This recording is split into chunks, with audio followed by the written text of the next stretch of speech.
plan work, Chancellor? Is the US plan too soft on Russia?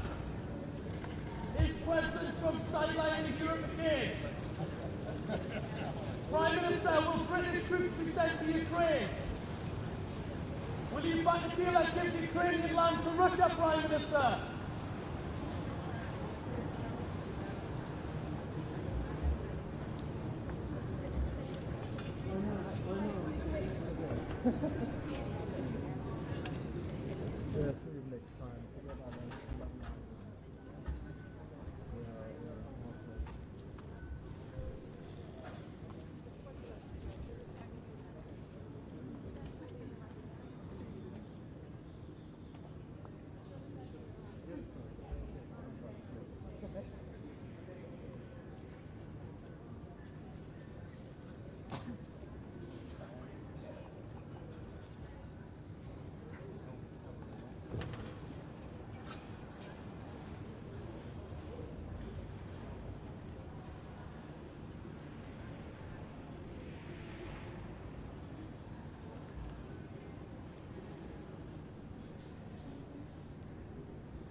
Ukraine will be pressured into a bad deal. Is the US plan too soft on Russia, Mr. President? Will Britain send troops to Ukraine, Prime Minister? Is President Trump sidelining Europe again? Thank you. Are you standing up to Washington or following their lead? One more, sir.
Normalement ça va, je peux aller par là.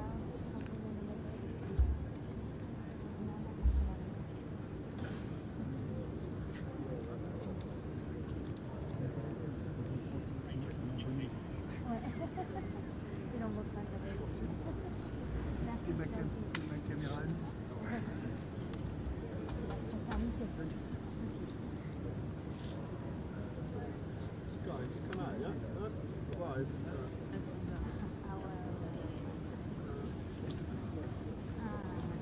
Oui, c'est une ligne de crête pour les dirigeants européens contre un peu les funambules aujourd'hui.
So then I'll sort of be at the end, and then after Zelenskyy arrives, you guys are coming in, and then we'll go there. We'd probably best go in that way, I guess.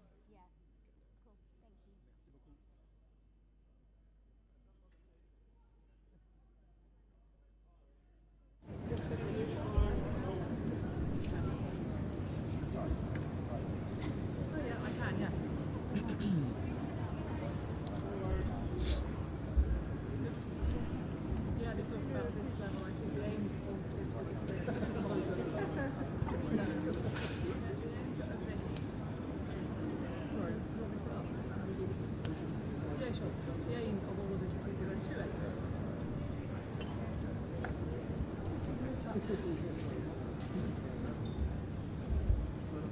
Bonjour, oui, je vous entends bien.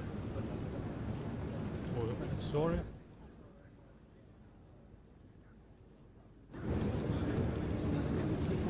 Très bien. Ok.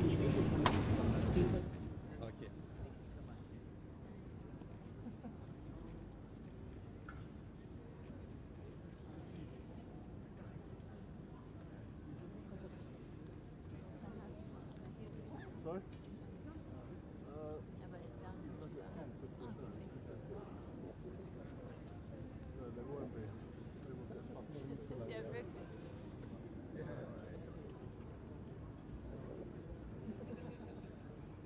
Excuse me, guys, ladies, could you find the spots and move down the TV behind that? Thank you.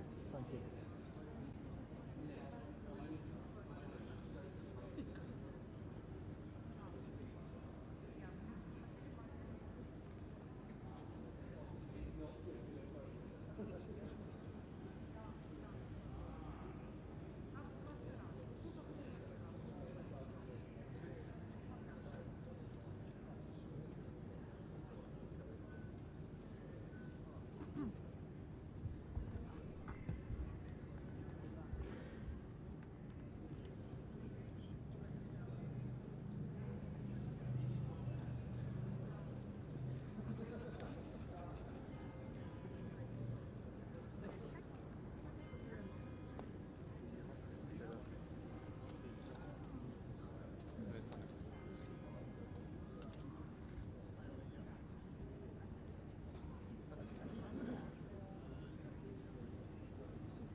On vient de voir Emmanuel Macron arriver dans la cour du 10 Downing Street, accueilli par le Premier ministre britannique à la suite du chancelier allemand.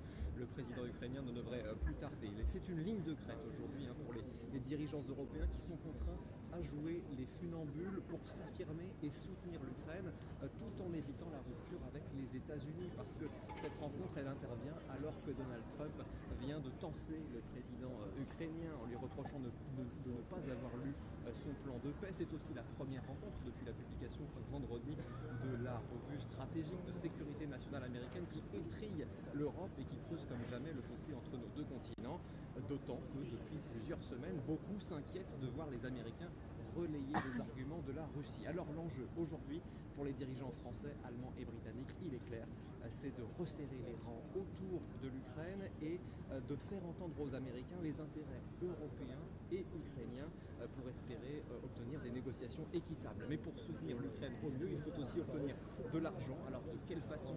La question de la mobilisation des avoirs russes gelés est sur la table, mais elle ne plaît pas à tous les Européens, à tous les 27, et elle va rester au cœur des discussions jusqu'au prochain Conseil européen le 18 décembre.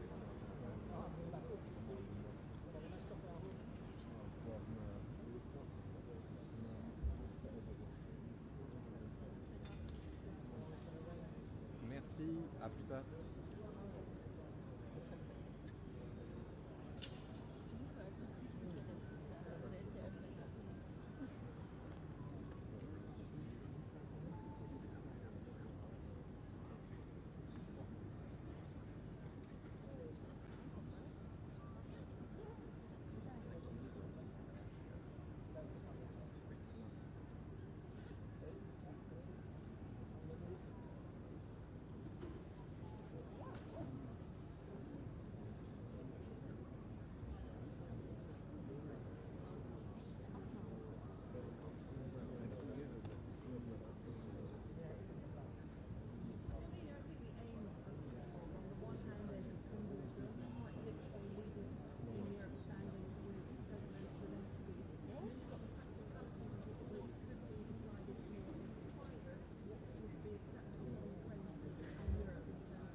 Of the willing, haven't there? One wonders what all sides really think they're going to achieve today.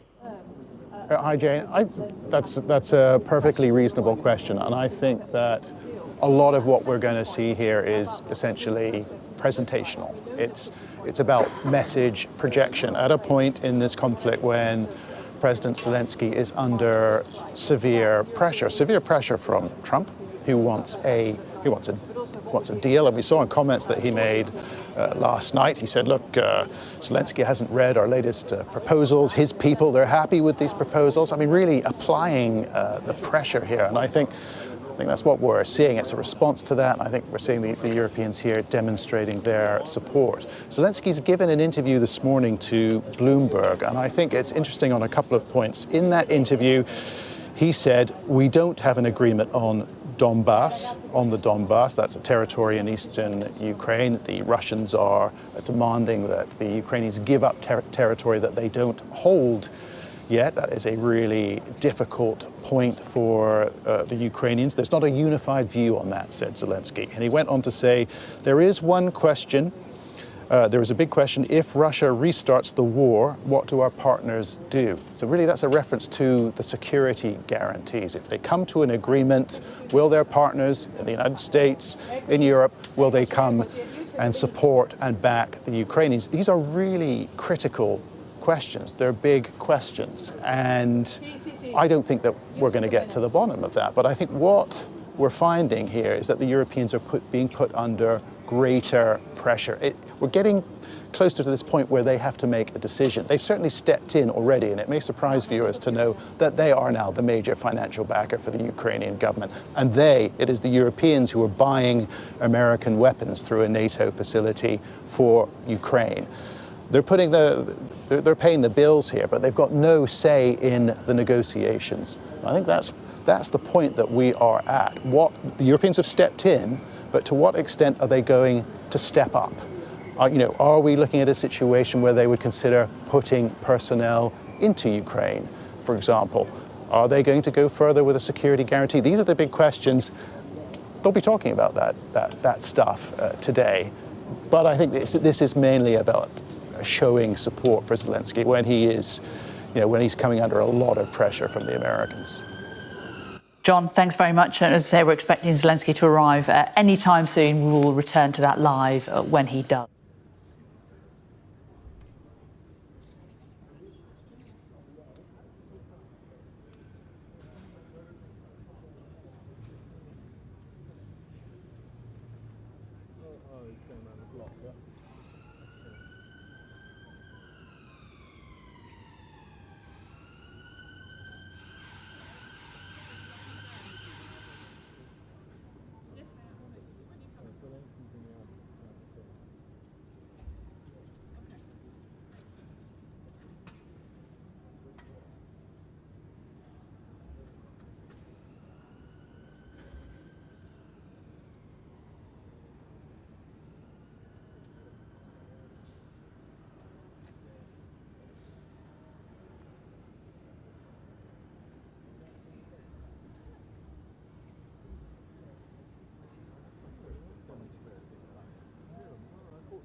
That whole avenue behind us.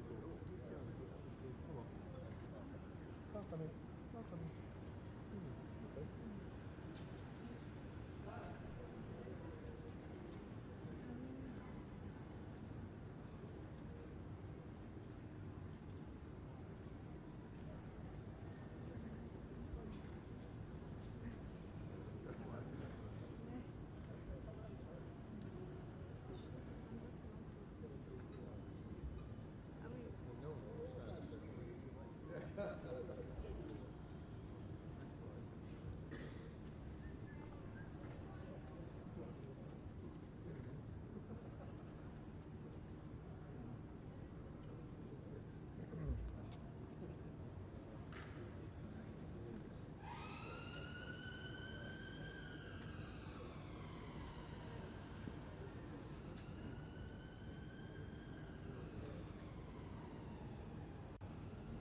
sealed by the Americans.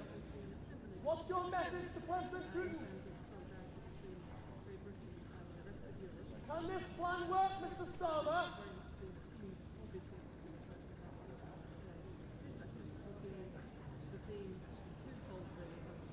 Mr. Starmer, will you promise Ukraine won't get a